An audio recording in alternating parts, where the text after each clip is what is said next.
So I'm here with 7-month-old Buddy. We bought him this year in South Dakota from the Open Box Rafter Ranch at their annual sale. I kind of know some of his relatives from prior dealings out there, and he took my eye, and he just seemed like he had a very nice disposition. So we're just doing odds and ends with him.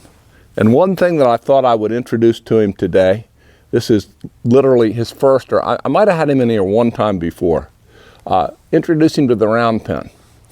Now, I have a love-hate relationship with round penning horses as young as this. And that's the reason why I do so little with them. So if you watch this today, I'm not going to really overwork him or do a lot of repetitive stuff. This round pen is 55 feet in diameter. At the time I built my first round pen years ago, most of the pens around here were either 50 or 60 feet, and there was an active debate over which was better. So I thought, well, what the heck, I'll build mine 55 feet and I'll be perfect. And I actually have liked that diameter real well. So we're not pounding him around a little 40-foot pen, but it still is repetitive. It's going around and around. I don't want to turn him real hard, although he may do that on his own. The other thing, we're wintertime in Pennsylvania. Our pen is thawed out except for that area that's in the shade. So he'll want to be a little careful, and I think he will be when he hits some of that harder ground over there. But for what I'm going to do, I think we'll be fine. So one of the reasons why round penning these young horses is good is you kind of equalize draw and drive. This colt right now likes to come to you, kind of likes to get in your hip pocket, kind of would like to be a little bit of a pet, which is somewhat surprising given his background, you know, raised without a lot of handling, hasn't had a ton of handling here. But he's just sort of a friendly guy, which is nice, but I don't want him to get to where he's disrespectful. So I want to be able to take and use this stick, and I'll use a long lunge whip and just say to him, I don't need you coming to me. I need you to go away. See, and I don't have to, that's an example of how little I'm going to do. He's going away. I'm not going to over accentuate that. I'm going to just suggest that going away is where things will be more pleasant. And just keep his feet moving.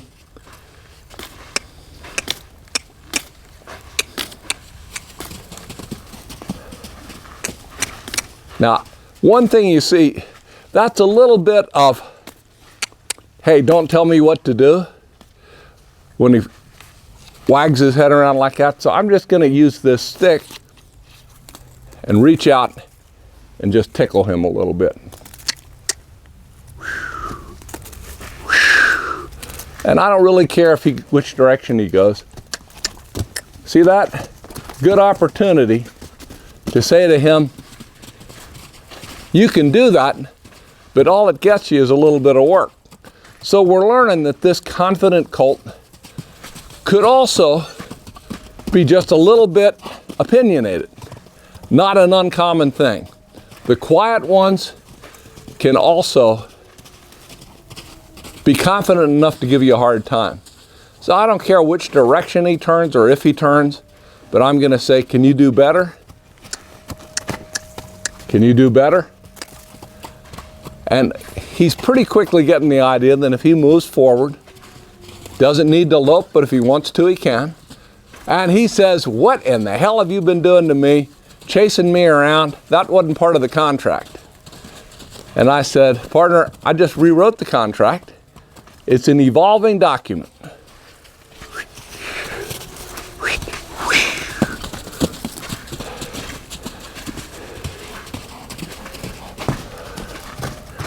A little lead change here because he was on the wrong hind lead and he corrected that.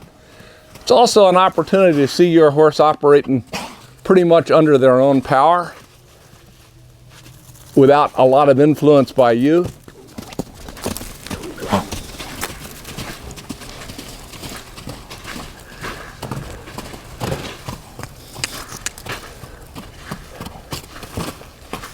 So that's that hard spot, so I'm not going to let him get stuck there. And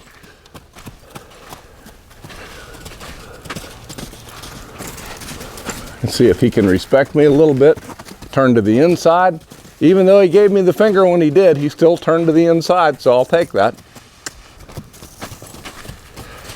He's also telling me he's pretty coordinated. I mean, that was a one-legged kick in forward motion. Usually only a mule can do that effectively. So they all have their own talents.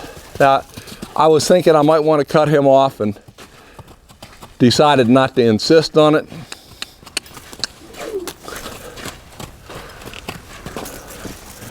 And let's see if he'll, there. Right now, I don't care if he turns in or turns out. After a bit, I'm gonna want him turning in. But for now, I just want him not running through me. And it would be perfectly logical to say, my God, he's gonna learn to kick. Well, he's gonna learn to kick until he doesn't want to kick.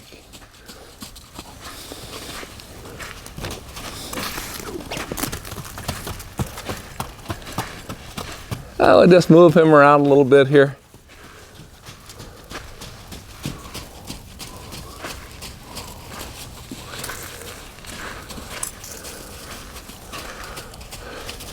But what's interesting is Mr. Nice Guy here does have just a little bit of gristle to him. And I will confess that if you scratched the surface and all that was there was more Mr. Nice Guy, I would be a little disappointed. I've always liked a horse that had a little heart and a little bit of grit. Even if it works against you for a while, it doesn't work against you forever. I'd like you to face the other way, buddy. There you go. How about you look in? I'm gonna move that whip till he looks in. There. Now, small as that is, that's the beginning of the turn in. And he's saying, maybe I'll come in. Everybody wants him to come in. I'll want him to come in too. But I don't want him to offer that and take over. So we sort of have to balance that draw and that drive. But what's reassuring to me is I haven't gotten rid of the draw that I very much want by adding some forward drive. And there he moved off and he didn't kick out. Didn't seem annoyed. Let him break down there where the ground's tough. See if he can turn in. There you go, buddy boy.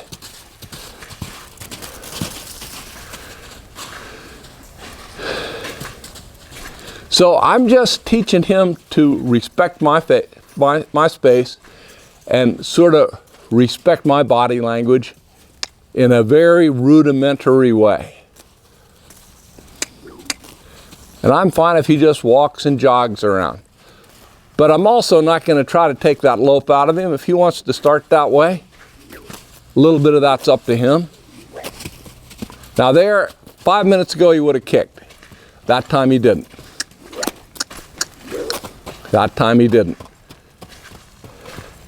Now whether he would kick if I touched him with the end of the whip, with the lash, I don't know.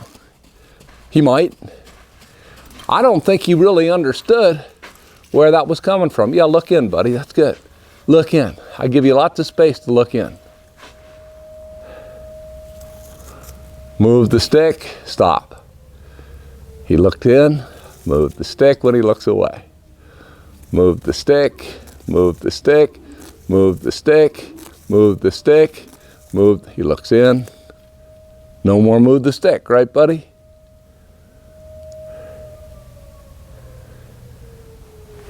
And it's never bad when they want to stand for a minute and think. He's soaking on all the things that just happened.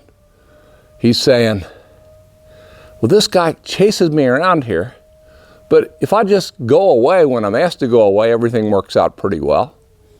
And he says, and I kick out, I thought that would work out real well, and I was allowed to do it, but it didn't get me anywhere. In fact, it got me a little funny sting on my hocks. Well, that's a good lesson right there. But he's got to have this time to let that soak, to think about what all this is about. He's sitting there right now deciding if he's going to be a nice horse. And I want to give him that opportunity. Plus, the last thing you want to do is work these young horses much harder than I just have worked him. So I'm going to see if he'll go off. I'd love to see him turn to the right, but that's not the hill to die on if he doesn't. He's looking to the left. Or excuse me, I'd like to see him, yeah, turn to the right. He was looking to the left there, but I want to see if I can bring him through, maybe to the right.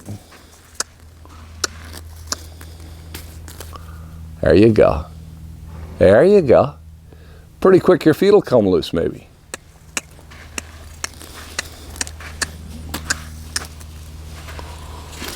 So what I am going to do is turn him back this way and sort of give him the idea that what I'd like him to do when I ask him to turn to the left is to look to the left.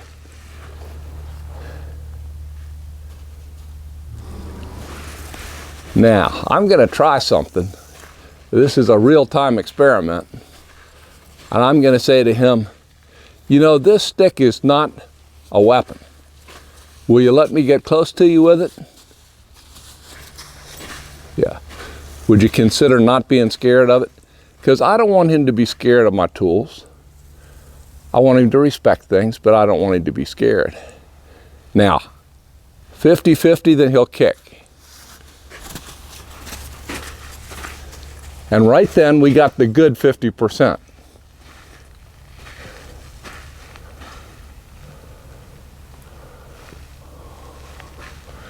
So this whip that's been chasing him around for the last 10 minutes or so is now something that is not threatening to him. And I want it that way. I want him to know that it is a device for communication, but it's not a torture tool.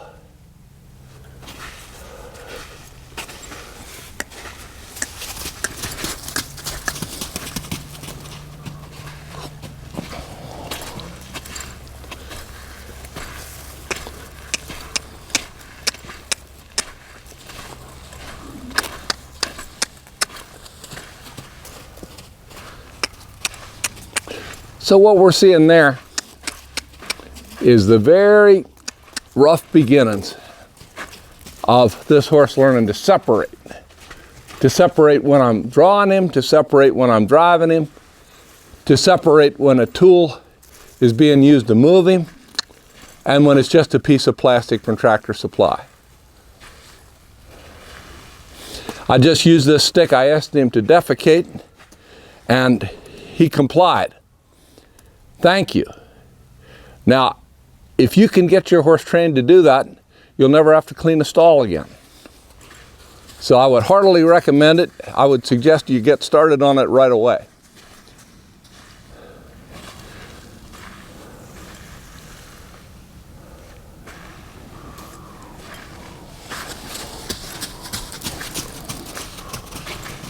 And there he moved forward when I tickled his hock with the stick. That was reassuring to me.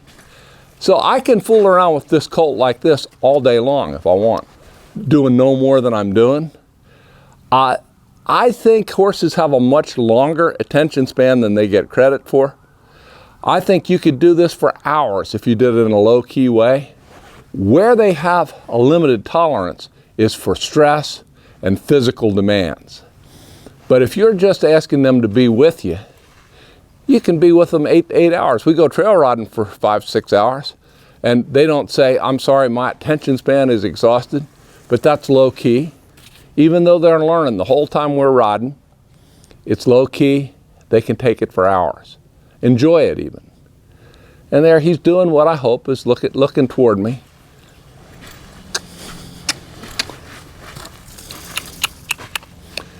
Now what I'd like to see, move him up here so he's on camera a little better. I have no idea how this will go because I don't claim to be Monty Roberts who gets everything joining up with him. They sort of do it in their own time with me. But I'd be interested to see how he feels about coming in and getting a little closer and forgetting about this lesson and just going back to being a colt.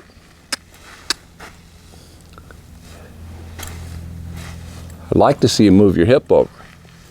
That would be a good thing. There you go. See, that's a start. Yeah. How about your other hip? What would happen if I change sides?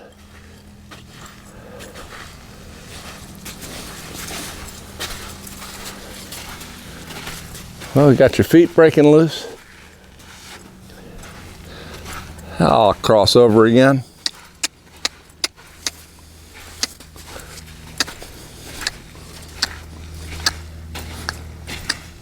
And there you go. That's a good end to this. He's got his mind and his head in a good position. He's a little more respectful than he started out, but he's not stressed. And that's how I start a young horse in a round pen. It is not dramatic. It is not particularly impressive. But for me, it's proved effective, and maybe it'll work for you too. We'll see you next time.